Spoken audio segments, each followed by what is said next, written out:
Hello everyone, हमने अपना second chapter liquid state start किया हुआ था। लिक्विड में हम लिक्विड की प्रॉपर्टीज के बारे में बात कर रहे थे। इनमें हम अब तक optical activity, vapour pressure, surface tension and viscosity, in 4 properties को कंप्लीट कर चुके हैं। ये प्रॉपर्टी मीन्स क्या होती है, इनकी मेजरमेंट क्या है, कौन कौन से फैक्टर्स इन्हें इफेक्ट करेंगे, इनके बेस पे किस तरह से न्यूमेरिकल आने हैं, ये सारी चीजें हम इसकी निकाल चुके हैं। अब आते हैं अपनी लास्ट प्रॉपर्टी है, हमारी लास्ट प्रॉपर्टी है लिक्विड की, that is refractive index.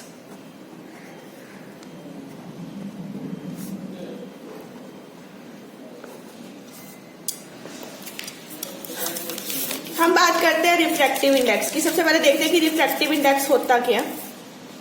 Refractive index से बात करने से पहले हमें मीडियम्स की बात करनी पड़ेगी, ठीक है। यहाँ पर हम 2 मीडियम की बात कर रहे हैं। अगर एक लाइट एक मीडियम से दूसरे मीडियम में ट्रेवल करती है तो कहीं ना कहीं इसकी डायरेक्शन में कुछ ना कुछ चेंज आता है। इस फिनोमिना को हम कहते हैं रिफ्रैक्शन। रिफ्रैक्शन क्या है? लाइट की पोजीशन में थोड़ा सा चेंज आना जब लाइट एक मीडियम से दूसरे मीडियम में ट्रेवल करती है, ठीक है। इसे हम क्या बोलेंगे? रिफ्लेक्शन, ठीक है। अगर एक light less denser to more denser medium travel करे, less denser to more denser medium, अगर ऐसे मीडियम में वो लाइट ट्रेवल करती है तो वो टुवर्ड्स द नॉर्मल क्या हो जाती है? बेंट हो जाती है।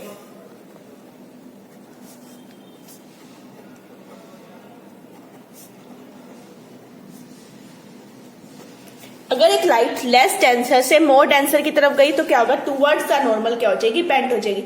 एंड वाइस वर्सा, मीन्स अगर मोर डेंसर से लेस डेंसर की तरफ जाएगी तो अवे होएगी, ठीक है। ये चीज आपने ध्यान रखनी है। इसे हम बोलते हैं हमारा रिफ्रैक्शन। अब रिफ्रैक्शन को समझने के लिए हम क्या करते हैं? लाइट को ट्रेवल कराते हैं 2 मीडियम्स के बीच। ये लाइन मैंने बनाई है तो इससे 2 मीडियम है, ठीक है। अब हम लाइट को इन दोनों मीडियम में क्या करेंगे? ट्रेवल कराएंगे, ठीक है। हो सकता है इधर एयर हो और इधर क्या हो? वैक्यूम, ठीक है। ये एयर आ गई, इधर क्या है? वैक्यूम। मैं एक नॉर्मल ड्रॉ कर रही हूं, ये नॉर्मल है लाइट, ठीक है। लाइट की रे आएगी, ये लाइट रे फॉल की किसी ना किसी एंगल से नॉर्मल पे फॉल करेगी, that is angle of incidence, ठीक है। और टुवर्ड्स द नॉर्मल हमने कहा क्या? बेंट हो जाएगी, यानी ये क्या है? एंगल ऑफ रिफ्रैक्शन, ठीक है। I is angle of incidence, कितने एंगल से लाइट आई, and R is angle of refraction. उसे क्या बोलेंगे हम? एंगल ऑफ रिएक्शन, ठीक है। इसे ऑब्जर्व किया था स्नेल ने, इसे हम बोलते हैं स्नेल्स लॉ, ठीक है। कैसे?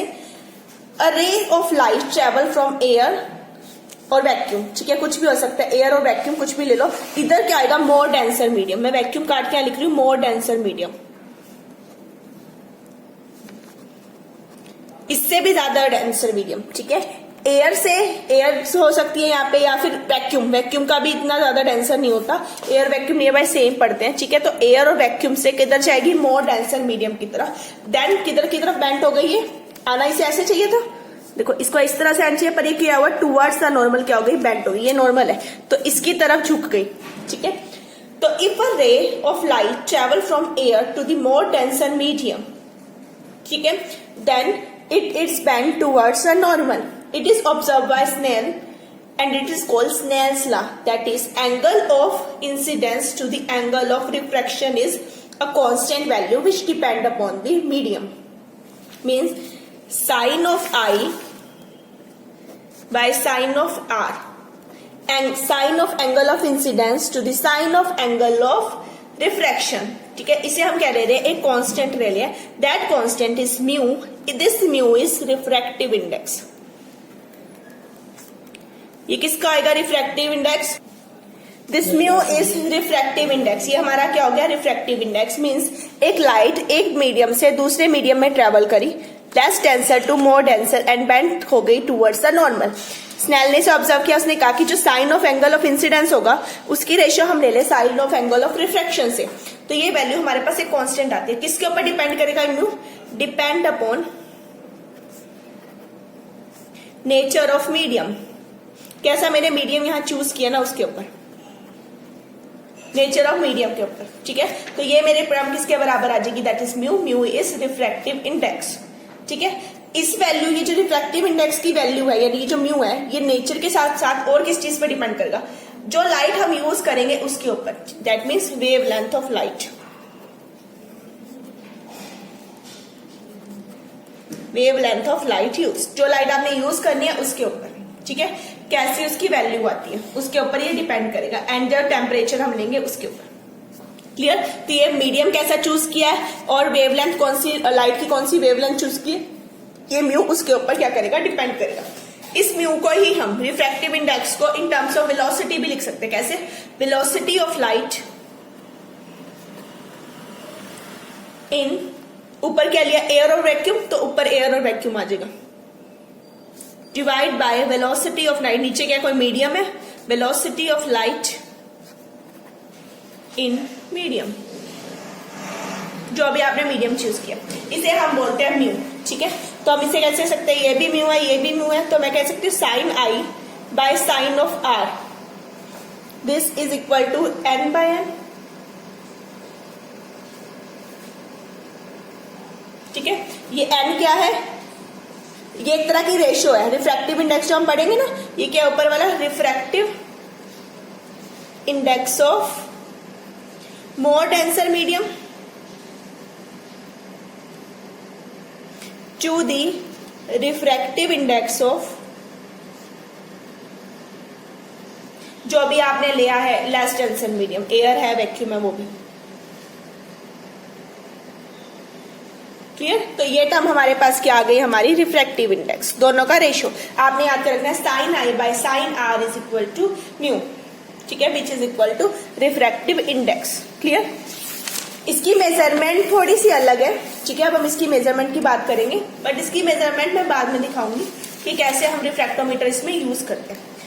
उससे पहले हम इसकी कुछ जनरल प्रॉपर्टीज की बात कर लेते हैं और कैसे इसकी हेल्प से हमने रिफ्रैक्टिव इंडेक्स की हेल्प से कैसे किसी की भी केमिकल कॉन्स्टिट्यूशन निकालने, हम उसकी बात करें, ठीक है। Next topic is refractive index and chemical constitution.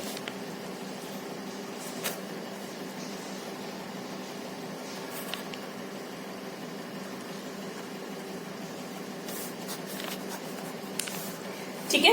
अब इसकी हेल्प से हम क्या क्या निकाल सकते हैं, कैसे किसी कंपाउंड का स्ट्रक्चर निकालेंगे, हम इसकी बात करते हैं। तो पहली जो टर्म हम यहां निकालेंगे वो है स्पेसिफिक रिफ्रैक्टिविटी। हम बात करते हैं सबसे पहले स्पेसिफिक रिफ्रैक्टिविटी, ठीक है। स्पेसिफिक रिफ्रैक्टिविटी को मैं आर से डिनोट करूंगी, ठीक है, और रिफ्रैक्टिव इंडेक्स को मैं एन से डिनोट करूंगी, एन से। और कई बुक में ये इस तरह से भी लिखा होगा, ठीक है, एक ही चीज है, आप ऐसे लिख लो या ऐसे लिख लो, अप टू यू। क्लियर।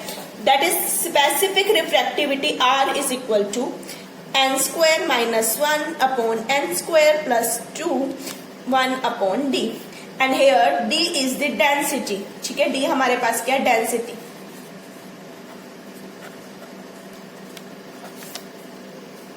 ठीक है। तो हम किसी भी कंपाउंड की जो भी हमारा सोल्यूशन है उसकी हम क्या कर सकते हैं, यहां से स्पेसिफिक रिफ्रैक्टिविटी को फाइंड आउट कर सकते हैं। अगर मैंने रिफ्रैक्टिव इंडेक्स निकाल लिया तो मैं यहाँ पे पुट करके इसकी वैल्यू को फाइंड आउट कर सकती हूँ। क्लियर। इसे दिया था सबसे पहले, ये जो फॉर्मूला दिया था, ये दिया था लॉरेंट इन 1880, ये फॉर्मूला इसने दिया था। क्लियर। सेकेंड जिसकी हम बात करेंगे, स्पेसिफिक निकाल ली, जैसे स्पेसिफिक रिफ्रैक्शन निकाल ली, ऑप्टिकल एक्टिविटी में निकालते थे ना रोटेशन, उसका निकालती थी मोलर रोटेशन, सेम ऐसे यहाँ पे निकालेंगे मोलर रिफ्रैक्टिविटी। उसमें क्या था, स्पेसिफिक को m से उसके मोलर मास से मल्टीप्लाई किया था, सेम चीज यहां करेंगे। इसे मैं आर एम से रिप्रेजेंट कर रही हूं। क्या करना है, आर ऊपर वाली स्पेसिफिक रिफ्रैक्टिविटी को किससे मल्टीप्लाई कर दो, m। m क्या है हमारा, मॉलिक्यूलर मास,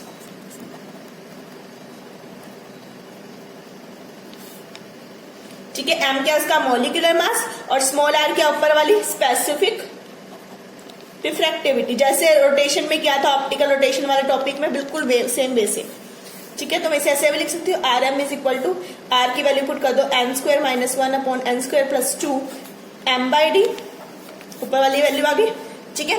अगर मान लो किसी का molar mass in the form of mole constant दिया हुआ है x1 x2 मोल फ्रैक्शन के टर्म में, in terms of mole fraction,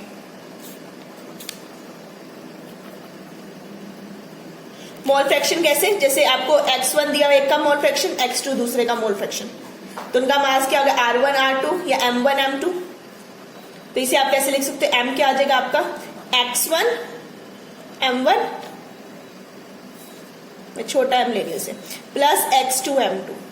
तो मैं r को ऐसे लिख सकती हूँ, rm को n² - 1 upon n² plus 2 into x1 M1 plus x2 M2 upon D. ये आ जाएगा आपके पास, ठीक है, क्लियर। अगर मान लो मुझे दो सॉल्यूशंस की बात करनी है जिनमें क्या कंट्रीब्यूशन की, ठीक है, अगर कोई सॉल्यूट या सॉल्वेंट किसी सॉल्यूशन में, अगर मैं किसी सॉल्यूशन की बात करी हूं तो सॉल्यूशन में क्या आता है, सॉल्यूट भी है और सॉल्वेंट भी है।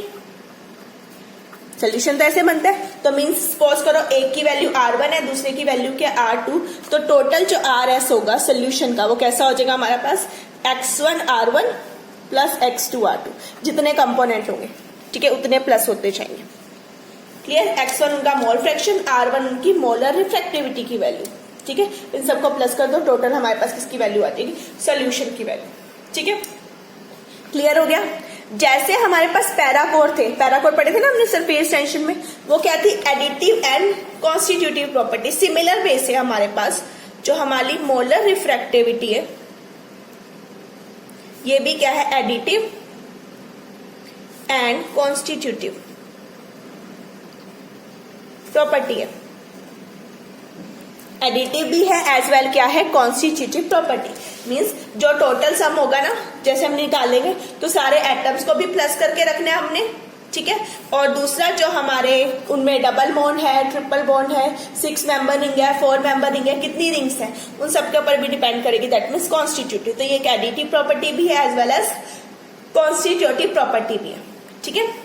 अब एडिटिव नेचर है तो कुछ फैक्टर्स को वो करेगी, हमारी सपोर्ट करेगी, कैसे, अगर मैं बात करूं होमोलोगस सीरीज की, होमोलोगस सीरीज यानी CH2 का डिफरेंस, ठीक है, इस केस के अंदर जो मोलर रिफ्रैक्टिविटी आती है नियरली कांस्टेंट आएगी, क्योंकि डिफरेंस कितना है CH2 का, तो वैल्यू भी क्या आएगी, नियरली कांस्टेंट, सबकी ऑलमोस्ट सेम वैल्यू आती है डिफरेंस में, ठीक है।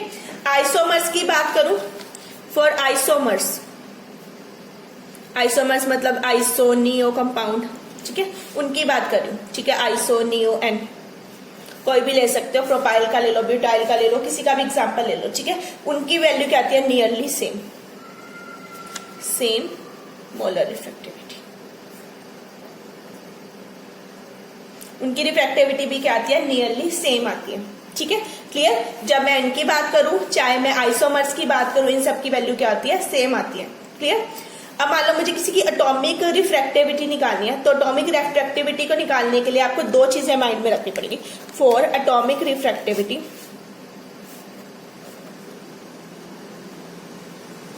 हम बात करें एटॉमिक रिफ्रैक्टिविटी की, ठीक है, एटॉमिक रिफ्रैक्टिविटी में आपने देखना है कि अब देखो ऑक्सीजन कई टाइप का होता है, आपने ऑक्सीजन को चेक करना है, टाइप ऑफ ऑक्सीजन मीन्स वो अल्कोहल है, एसिड का है, ईथर का है, ठीक है, या कीटोन्स का है, एल्डिहाइड्स का है, आपने ये जरूर चेक करना है, पहली चीज, ठीक है।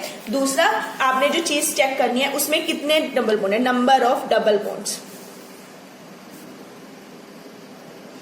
जैसे हम पैराकोड में देखते हैं double bonds, number of double bonds and triple bonds, इस चीज का ध्यान रखना, ठीक है। इसे हम क्या बोलते हैं, कितने हमारे पास वैल्यू आ रही है, क्लियर। अब उसके बाद जितने डबल बॉन्ड आते जाएंगे, ठीक है, उतनी ही ज्यादा उसकी वैल्यू क्या होती जाएगी, बढ़ती जाएगी, क्लियर। इसे हम बोलते हैं एक टर्म ऑप्टिकल एक्सल्टेशन, ठीक है, एक टर्म आती है ऑप्टिकल एक्सल्टेशन।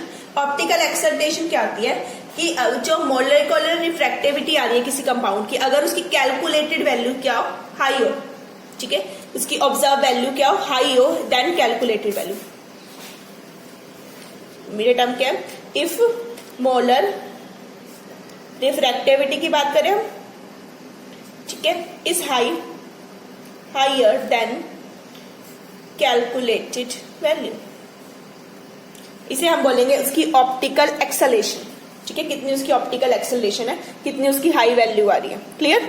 तो ये थी हमारी ऑप्टिकल एक्सेलेरेशन। तो ये कुछ जनरल टर्म्स थी जिसकी हम बात कर रहे थे, जिससे कि हम इसकी केमिकल कॉन्स्टिट्यूशन निकाल सकते हैं। वो specific refractivity and molar refractivity.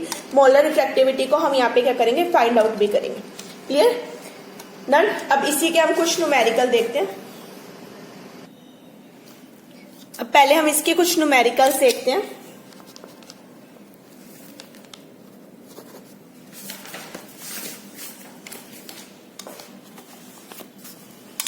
देखो हमारा फर्स्ट न्यूमेरिकल क्या है, the refractive index of liquid benzene at this temperature. Liquid benzene की वैल्यू दी हुई है एंड डेंसिटी गिवन है।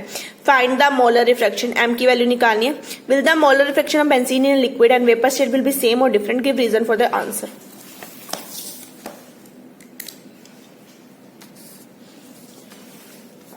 पहले हम निकालते हैं, हमें क्या दिया हुआ, रिफ्रैक्टिव इंडेक्स यानी एन दिया हुआ है। किस पे? एन की वैल्यू कितनी है, 1.5। किसके लिए? बेंजीन। ठीक है, बेंजीन क्या होती है, C6H6।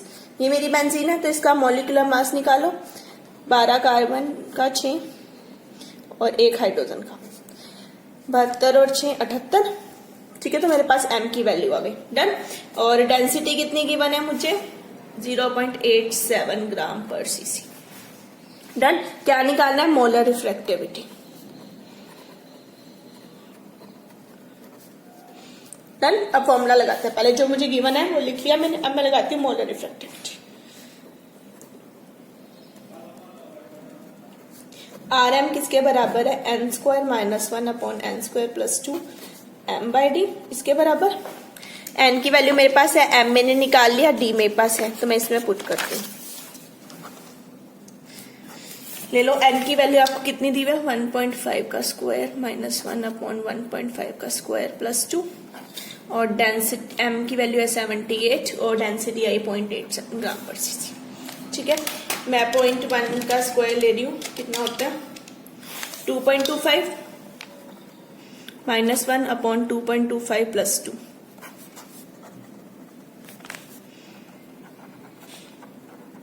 ये आ गया मेरे पास। ठीक है, तो -1 कर देंगे तो ये आ जाएगा 1.25 अपॉन प्लस 2 कर दूंगी तो 4.25 इंटू 78 अपॉन 0.87। मैं जस्ट इसको सोल्व कर लेती हूँ।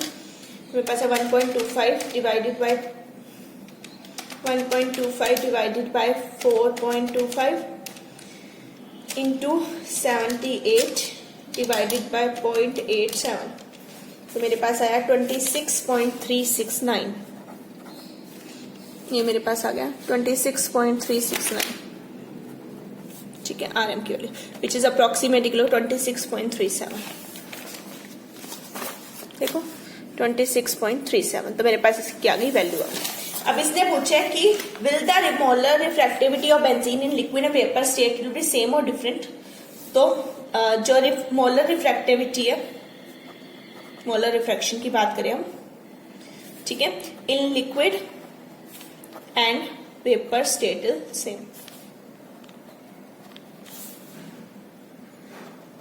वो क्या आएगी हमारी, सेम होएगी।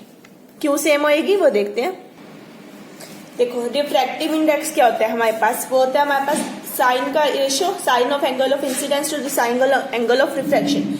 अब एंगल ऑफ इंसिडेंस और रिफ्रैक्शन चाहे मीडियम हमारा लिक्विड हो चाहे हमारा मीडियम वेपर हो, दोनों के केस में सेम रहेगा। दैट मीन्स उस पे लिक्विड होने का या वेपर होने का इस चीज का कोई फर्क नहीं पड़ा।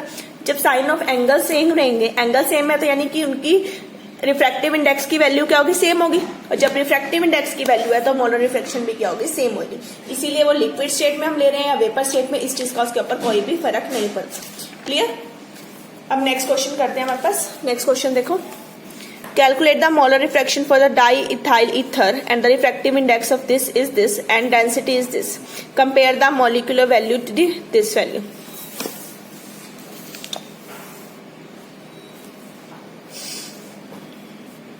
मुझे डाईइथाइल ईथर दिया हुआ है। रिफ्रैक्टिव इंडेक्स गिवन है इसका 17.1 डिग्री सेल्सियस पे, इस टेम्परेचर पे, ये टेम्परेचर है सॉरी, एन की वैल्यू मुझे गिवन है 1.354। ठीक है, एंड डेंसिटी भी गिवन है इस पे 0.178 ग्राम पर ml। ठीक है। अब वो कहते हैं आपको कार्बन की अलग वैल्यू दे रखी है, हाइड्रोजन की भी वैल्यू गिवन है, और ऑक्सीजन जो ईथर में है उसकी वैल्यू भी गिवन है। ठीक है। फाइंड द मोलर रिफ्रैक्शन हो गया, तो दोनों केस में जो है मोलर रिफ्रैक्शन की वैल्यू को फाइंड आउट कर दो। पहले इसके फॉर्मूला लगाते हैं। ठीक है, फर्स्ट टाइप से सिंपल RM का फॉर्मूला लगाओ, that is n² - 1 upon n² + 2 m upon d। ठीक है, डाईइथाइल ईथर है तो इसके m की वैल्यू क्या आ जाएगी, 4 कार्बन है, 5 दूनी 10 हाइड्रोजन है और 1 ऑक्सीजन है, ऑक्सीजन का 16। चलो चेक करो, 12 12 4 48 प्लस 16 और प्लस 10, तो मेरे पास आ गया 26। 48 प्लस 16 और प्लस 10, तो मेरे पास आया 74। ठीक है, तो RM की वैल्यू देख लेते हैं। ईटा स्क्वायर ये वो है 1.354 - 1 अपॉन 1.354 + 2 इंटू M की वैल्यू ले लो 74 और D डेंसिटी है दैट इज 0.718। ठीक है, इसे सोल्व कर लेते हैं।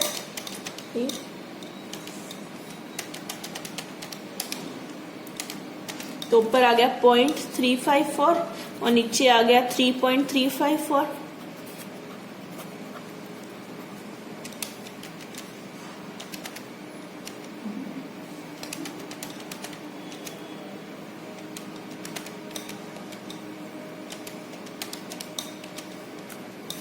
आंसर आया 10.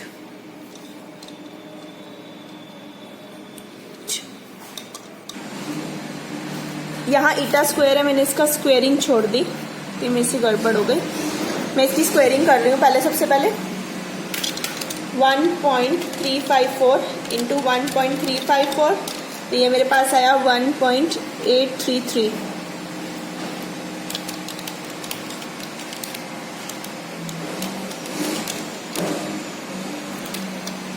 -1 और 1.833 + 2। अब मैं माइनस करके लिखूंगी।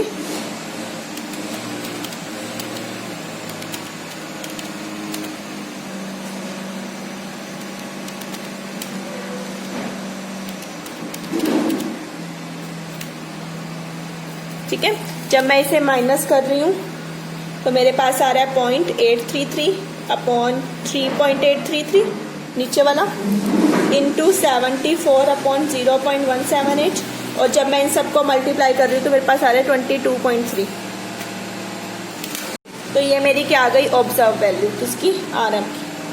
देन अब मुझे कुछ फॉर्मूला भी गिवन है, मैं उसकी भी वैल्यू को फाइंड आउट कर लेती हूँ। ठीक है, अब मैं उसकी वैल्यू निकाल रही हूँ, दूसरे के लिए कैलकुलेटेड वैल्यू। मुझे कार्बन की वैल्यू गिवन है 2.148, हाइड्रोजन की वैल्यू गिवन है 1.100 और ऑक्सीजन इन ईथर वाले की जो वैल्यू है वो गिवन है मुझे 1.643। ठीक है, अब देखो C2H5 ट्वाइस ऑफ O, तो 4 कार्बन है, हाइड्रोजन कितने हैं 10, तो 10 की वैल्यू कितनी है 1.100, एक ईथर का ऑक्सीजन है 1.643। मल्टीप्लाई कर लेते हैं, 2.418 इंटू 2, 2.418 इंटू 4 9.672 प्लस 10, 10 को मल्टीप्लाई करो 1.100 से, तो आया 11 प्लस 1.643। सम कर देते हैं इनका,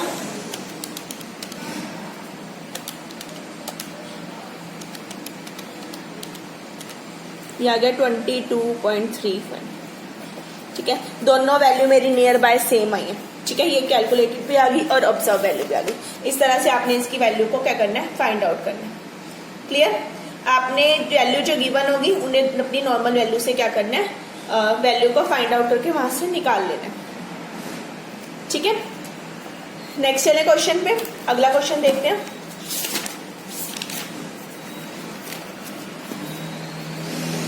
हमारे पास ये फॉर्मूला है थर्ड क्वेश्चन में अलाइल का, सारी वैल्यूज नोट कर रही हूँ। अलाइल क्लोराइड्स है मेरे पास CH2 double bond CH CH2Cl। ठीक है, इनकी डेंसिटी मुझे गिवन है 0.938 और इनकी ऑब्जर्व वैल्यू जो आई है ना, जो हमने पहले निकाली थी, अब वो दी हुई है। ठीक है, index of refraction find out करना है। एटॉमिक रिफ्रैक्शन गिवन है आपको। एटॉमिक रिफ्रैक्शन कितने गिवन है आपको? कार्बन की है 2.418, हाइड्रोजन की 1.100, क्लोरीन की है 5.967 और डबल बॉन्ड वाले की है 1.733। ये सारी वैल्यूज आपको गिवन है। वो कहता है density given, calculate the index of refraction and compare your value with observe value. ठीक है, इंडेक्स निकालना है और उसकी वैल्यू को इसके साथ क्या कर देना है? कंपेयर कर देना ऑब्जर्व वैल्यू के साथ। ठीक है, सबसे पहले यहां से कैलकुलेटेड वैल्यू फाइंड आउट कर ले।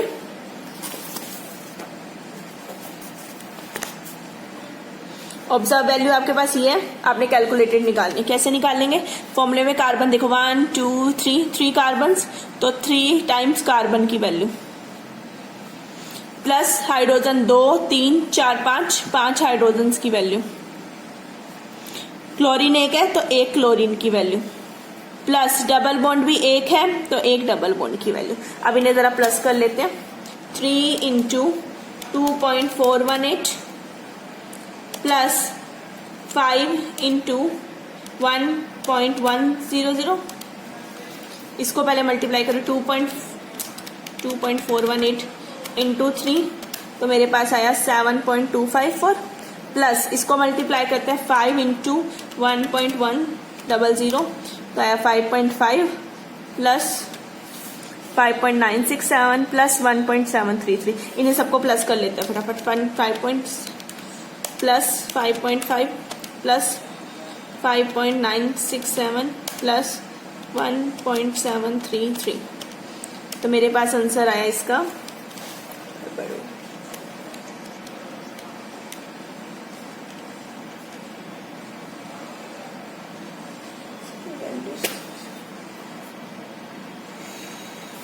1.733 5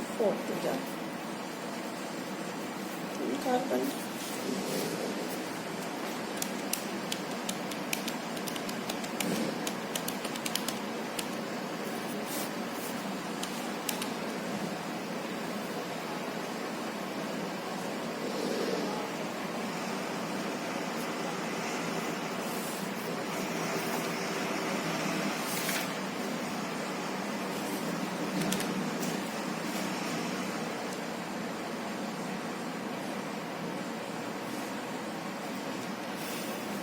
जो वैल्यूज गिवन है वो है 1 2 3 कार्बन, 2 3 4 5 हाइड्रोजन, 1 डबल बॉन्ड और 1 Cl।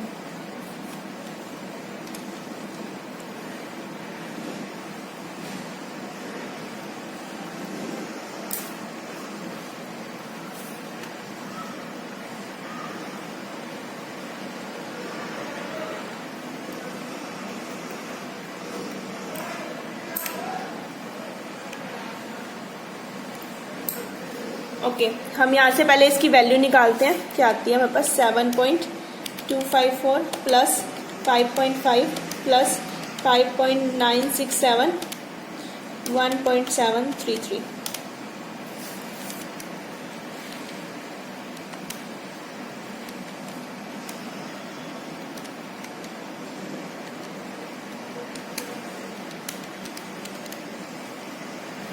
की वैल्यू मेरे पास आई 20.454।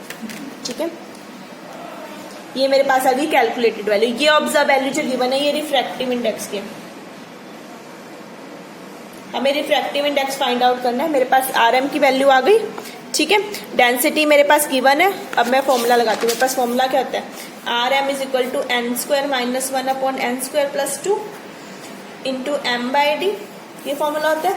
ठीक है, पहले m निकाल लेते हैं। m किसके लिए? CH2 double bond CH CH2Cl, इसके लिए फाइंड आउट करो।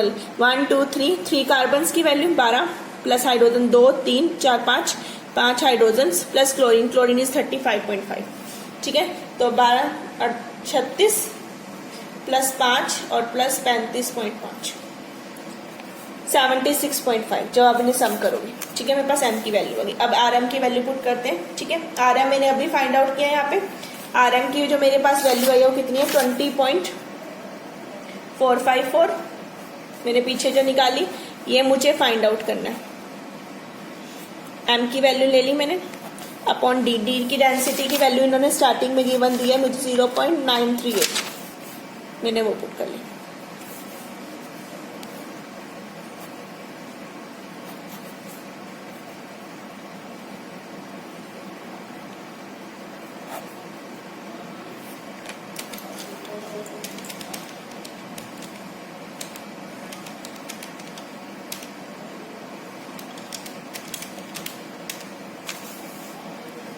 जीरो 0.2507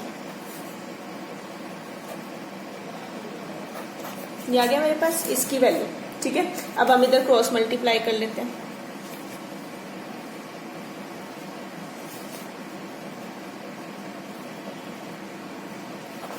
एन स्क्वायर वाली टर्म एक साइड ले लेते हैं,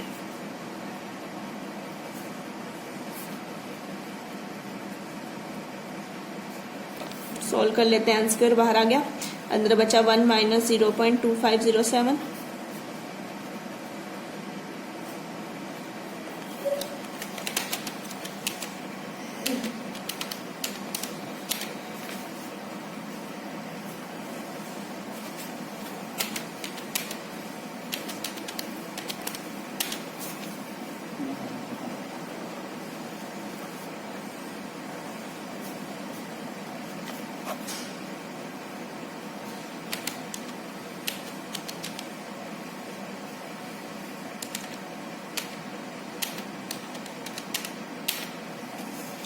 एन स्क्वायर की वैल्यू आई 2.003।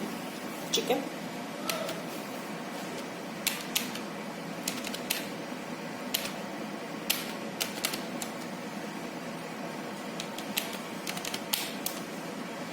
इसका जब मैं रूट लूंगी तो आएगी 1.4157। आप रूट लेके चेक कर सकते हैं। ठीक है, तो मेरे पास एन की वैल्यू आई, और जो एक्चुअल में मुझे एन की वैल्यू गिवन थी 1.4154, अब आई 1.4157, तो नियरली वैल्यू क्या आ गई, सेम आ गई। ठीक है, ये मेरी क्या है, कैलकुलेटेड वैल्यू। क्लियर? तो इस तरह से आपने इस न्यूमेरिकल को सोल्व करना है। अब एक लास्ट अनसोल्व क्वेश्चन है, वो आप लोग खुद सोल्व करेंगे सिमिलर वे से। ठीक है, डेंसिटी गिवन है मिथाइल अल्कोहल की, ठीक है, और एक डेंसिटी यहाँ पे गिवन है। Assuming the substance form a ideal solution, और रिफ्रैक्टिव इंडेक्स 50% का गिवन है। ठीक है, आपने इसकी वैल्यू को फाइंड आउट करना है। यहाँ से रिफ्रैक्टिव इंडेक्स निकालो, ऊपर पुट करके वहां से वैल्यू को निकालो। ठीक है, पहले नीचे से मोलर रिफ्रैक्शन निकाल लो, फिर ऊपर से सब्सटेंस को सोल्व कर लो। ठीक है, एक बार मिथाइल के लिए, एक बार इथाइल के लिए, और फिर इन दोनों का मिक्सिंग कर दो। क्लियर? तो ये था हमारे पास रिफ्रैक्टिव इंडेक्स। अब नेक्स्ट क्लास में हम इसकी मेजरमेंट की बात करेंगे, किसको कैसे मेजरमेंट करनी। Okay, thank you everyone.